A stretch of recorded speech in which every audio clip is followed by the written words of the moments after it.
भी अनुमान था कि विधानसभा चुनाव से पहले भारतीय जनता पार्टी की कोशिश रहेगी कि ज़्यादा से ज़्यादा आम आदमी पार्टी से और उसके बाद कांग्रेस से लोगों को तोड़कर पार्टी में शामिल किया कराया जाए, जिससे कि उसकी संभावनाएं प्रबल हो सकें। 2025 में जनवरी में विधानसभा चुनाव होना है उसमें।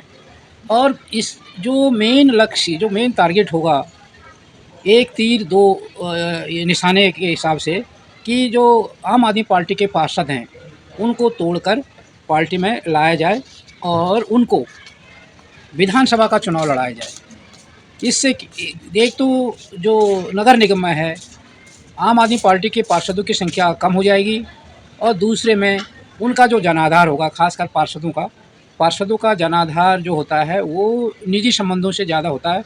निजी जो रिलेशन होते हैं उससे भी काफ़ी लोग पार्षदों से जुड़े होते हैं। तो ऐसे लोगों को पार्टी से जोड़कर वो अपनी विधानसभा में भाजपा के लिए संभावना को बढ़ाएंगे।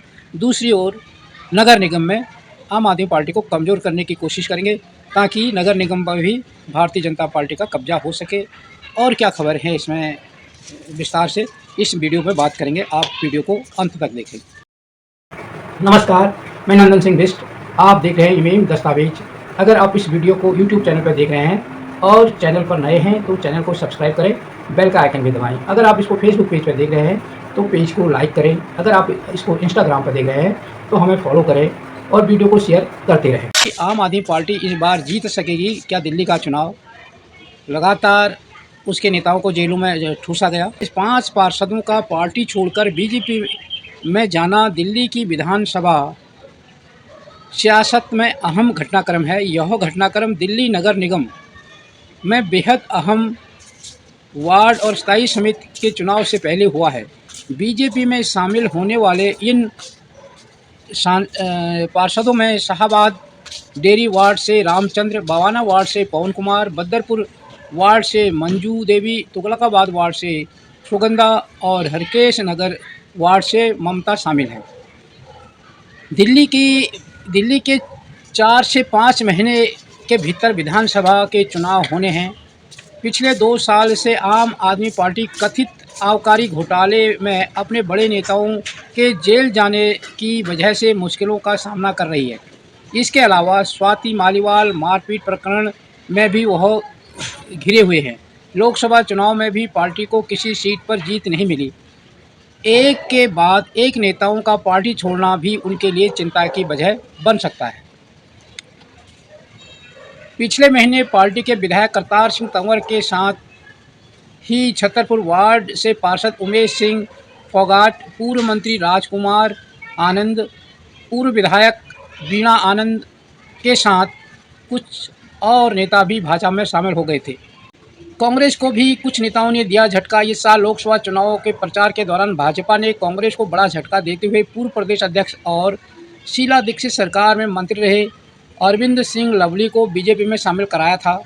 इसके अलावा दिल्ली की शीला दीक्षित सरकार में मंत्री रहे राजकुमार चौहान, कांग्रेस के विधायक रहे नसीब सिंह, नीरज वसाया और दिल्ली युवा कांग्रेस के पूर्व अध्यक्ष अमित मलिक भी कांग्रेस छोड़कर बीजेपी में शामिल हुए थे।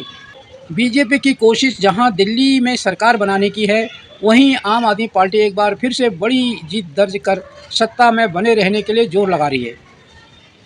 दिल्ली के कुछ नतीजे जो हैं, 2013 विधानसभा में जो विधानसभा चुनाव हुआ था उसमें बीजेपी को 31 सीटें मिली थी 17 में से, और आम आदमी पार्टी को मिली थी 28 सीटें और कांग्रेस को मिली थी 8 सीटें। 2014 लोकसभा चुनाव के 7 में से 7 सीटें भारतीय जनता पार्टी को मिली थी और जो विधानसभा चुनाव 2015 में हुआ था उसमें बीजेपी को मात्र 3 सीटें मिली थी और आम आदमी पार्टी को 67 सीटें मिली थी। 2019 का जो लोकसभा चुनाव हुआ उसमें बीजेपी को फिर 7 में से 7 सीटें मिली थी, परंतु 2020 विधानसभा चुनाव में बीजेपी को 70 में से केवल 8 विधानसभा सीटें मिली थी और बाकी 62 सीटें आम आदमी पार्टी की झोली में गई थी। 2024 का जो लोकसभा चुनाव अभी संपन्न हुआ है उसमें बीजेपी को 7 में से 7 सीटें मिली हैं। आम आदमी पार्टी के सूत्रों का कहना है कि पार्षदों के पार्टी छोड़ने का जोनल चुनाव में असर होगा, लेकिन चिंता की बात यह है कि कई अन्य पार्षद भी इस 5 पार्षदों के रास्ते पर आगे बढ़ सकते हैं। निश्चित रूप से आम आदमी पार्टी के 5 पार्षदों के बीजेपी में जाने के बाद स्थानीय समितियों के चुनाव में उसे बीजेपी से बड़ी चुनौती मिल सकती है।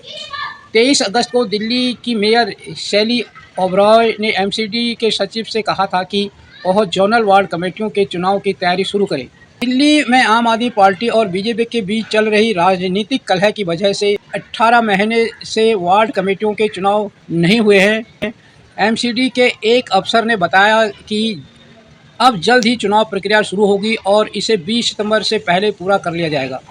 एमसीडी के हर जोन से चुने हुए पार्षद चेयरमैन, डिप्टी चेयरमैन और स्थायी समिति के सदस्यों के चुनाव में मतदान करेंगे और इसके जरिए एमसीडी की 12 स्थायी समितियों में खाली पड़ी सीटों को भरा जा सकेगा।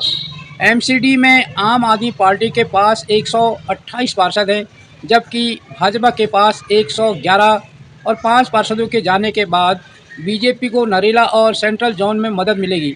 आम आदमी पार्टी के 2 पार्षदों के बीजेपी में जाने से नरेला जोन में बीजेपी को बहुमत मिल गया है।